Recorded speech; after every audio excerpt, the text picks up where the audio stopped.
Have you ever noticed there's a kind of tiredness people carry today that doesn't quite make sense? It's not the tiredness that comes after hard labor. It's not the fatigue that sleep is supposed to cure. And it's not the exhaustion of crisis or emergency. It's quieter than that, more confusing. You rest, and yet you wake up tired. You sleep, and somehow you still feel drained. You slow down, but the heaviness stays. From the outside, nothing looks wrong. You're functioning, meeting expectations, keeping up. But inside, it feels like your energy is leaking somewhere you can't quite see. And what makes this exhaustion so unsettling is that it doesn't come with a clear cause. No single breakdown, no obvious overload. Just this persistent sense that something is always being spent. So people assume the problem must be them. They think, maybe I need better habits, more discipline, stronger routines, more resilience. But what if this exhaustion isn't a personal failure? What if it's a response, not to effort, but to the environment itself? And what if rest doesn't fix it? Because rest was never the thing being taken in the first place. Sleep used to be the reset. You reached the end of the day, shut things down, and the mind followed. Morning meant renewal. But now, sleep feels incomplete. You lie down with your body tired, and yet your mind is still moving. Thoughts don't stop. They just reorganize. Notifications don't arrive, but the anticipation of them remains. The mind stays lightly alert, even in rest. Because modern life rarely offers true endings.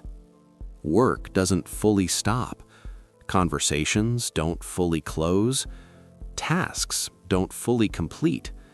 They just pause. And when nothing truly finishes, the nervous system doesn't power down. Sleep becomes physical rest, but without psychological release. You wake up having rested your muscles, but not your attention. And attention, that's where energy is really spent. This is why people wake up already tired, not because they didn't sleep, but because their minds never fully stood down. Here's something interesting. One of the biggest sources of modern exhaustion doesn't feel like work. It feels like thinking. Every day is filled with these small decisions: what to respond to, what to ignore, what deserves urgency, what can wait, what might matter later. None of these choices feel heavy on their own, but they never stop. The mind is constantly evaluating, prioritizing, filtering.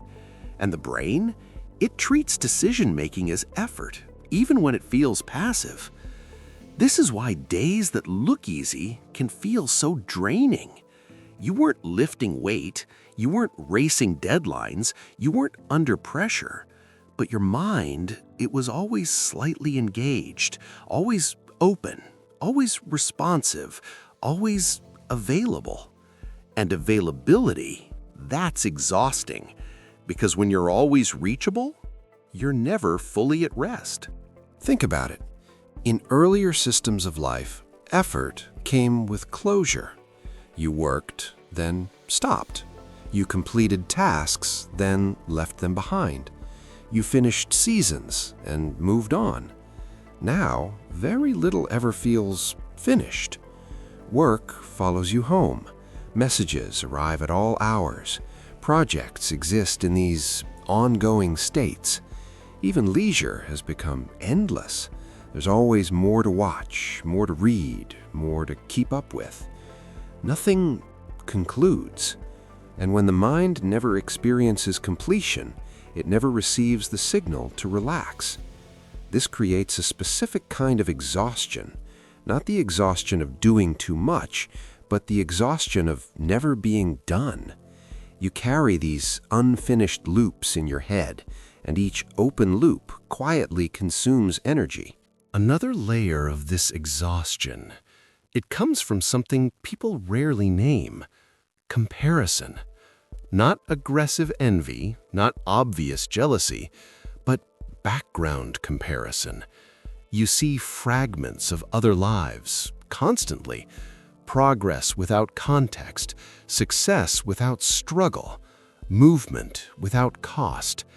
And even when you know these images are curated, edited, incomplete, your nervous system still registers them as information, evidence that others are moving, evidence that time is passing, evidence that you should be doing more. This creates this low-level urgency. Not panic, just pressure. The feeling that rest must be justified, that slowing down is risky, that pausing too long could cost you momentum. So even rest carries guilt, and guilt, that's exhausting. Here's where things turn inward. When exhaustion doesn't go away, people personalize it. They assume something must be wrong with them. They blame motivation, they blame mindset, they blame discipline. But here's the thing, this exhaustion is widespread across cultures, across professions, across income levels. People are tired, not because they're weak, but because more is being demanded of their attention than ever before. Risk has shifted. Responsibility has shifted. Stability has become conditional. What systems once absorbed, individuals now carry. And most people, they adapted without even realizing the cost. They normalized depletion. They learned to function while tired. And when exhaustion becomes normal, it stops being questioned. There's this moment that comes with awareness. A quiet one. The moment when you stop asking, "Why can't I keep up?" and start asking, "What am I constantly responding to?" That shift, it doesn't remove pressure, but it changes your relationship to it. You become more selective, less reactive, more intentional with your energy. You stop mistaking urgency for importance. You stop assuming every signal deserves a response. This isn't about doing less. It's about doing fewer things with more presence. And presence, it restores energy in ways rest alone cannot. The exhaustion that rest doesn't fix, it's not a mystery anymore. It isn't laziness. It isn't weakness. It isn't a personal flaw. It's the cost of living in systems that never fully stop, never fully finish, and never fully release your attention. Once you see that, something softens. You stop fighting yourself. You stop treating exhaustion as failure. You stop demanding recovery from rest alone. Because what you're tired of isn't effort, it's constant engagement. And in a world designed to keep you always available, always aware, always responding, protecting your attention becomes an act of self-respect. Not dramatic, not loud, just quiet, intentional, necessary. And maybe that's the truth beneath all of this. Rest doesn't fix this exhaustion because rest was never what was taken. Your attention was. And learning where it goes, that's where recovery actually begins.